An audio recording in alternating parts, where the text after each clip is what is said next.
औज़ुबिल्लाहिमिनश्शैतानिर्रजीम बिस्मिल्लाहिर्रहमानिर्रहीम। दोस्तों अस्सलाम वालेकुम।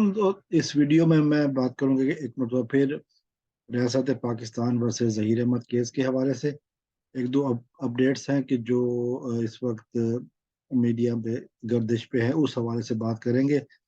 वीडियो के शुरू में एक दफ़ा फिर बता दूं कि मेरी तबीयत अभी तक ख़राब है और मैं अभी तक मुकम्मल तौर पर सेहतयाब नहीं हुआ, तो मेरी आवाज़ जो है ना वो आपको थोड़ी सी ज़रा अजीब सी लगेगी।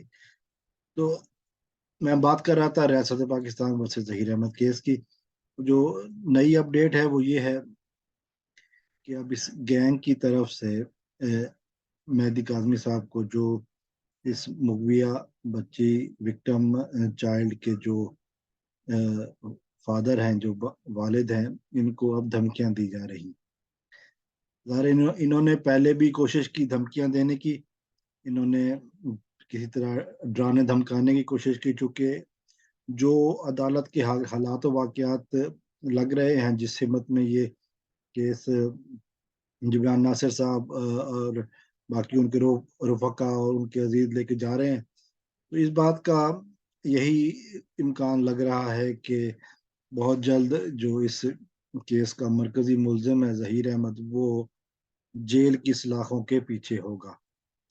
लेकिन अब उसके बाद फिर हमने ये भी देखा कि इस शख्स ने जो है ना वो मेहदी साहब को धमकियां दी। पहले सुलह सफाई की कोशिश की और फिर उसके बाद एक सरकारी इदारे के दफ्तर में बैठकर फोन भी उनको किए गए। तो मेहदी साहब ने वो बातें मीडिया में ले आए, अदालत के नोटिस में ले आए। उसके बाद जो है ना ये बातें सारी की गई। अपने जो इनकी छोटी बेटी की तस्वीर व्हाट्सएप स्टेटस पर लगा कर उनको मैसेज किए गए, वो भी सारी बातें जो है ना वो सामने आ गई। उसके बाद अब फिर इन्होंने मुलाकात करके सुलह सफाई की कोशिश की, जो कि नाकाम हुई। और फिर ये जो बात अब सामने आई है कि अब मेहदी साहब के ऊपर हमला करने की और उनको बराह रास्त धमकियां दी गई हैं। ये सारा कुछ वो मरकजी मुल्जिम वो शख्स कर रहा है जिसकी माँ ने कुछ अर्सा पहले कुरान उठा के कहा था कि जी हम गैंग नहीं हैं।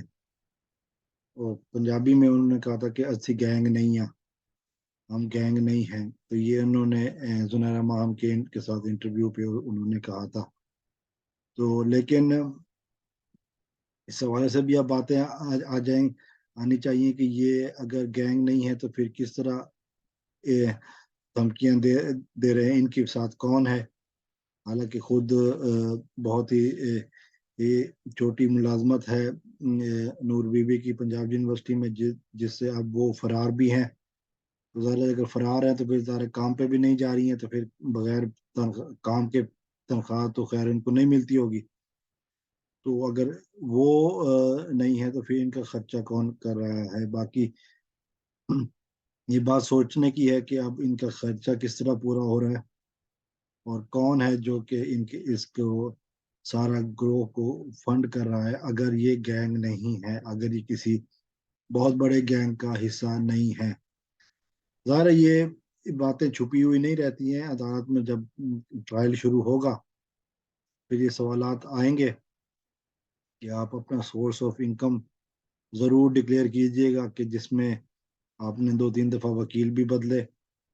और फिर आप का ये दावा भी है कि जी आप गैंग नहीं हैं, लेकिन आप इतने अरसे से जो रूपोश हैं तो कहाँ पे थी। बहुत सारी बातें हैं कि जो कि सवालात हैं कि जो इनके सामने आएंगे। और कौन इनको इनकी पुष्ट पनाही पे है। बहुत सारे चेहरे बेनकाब होंगे, बहुत सारे श- शरीफ सामने आएंगे जो कि मैं हम गैंग नहीं है कि हिस्सेदार हैं, कि असल लोग हैं जिनका मकसद फिर इस मासूम बच्ची को, इस तरह की और बहुत सारी बच्चियों को अगवा करके उनके मुख्तलिफ जगहों पे मुल्क में और मुल्क से बाहर भेज कर उनसे गलत काम करवाने थे।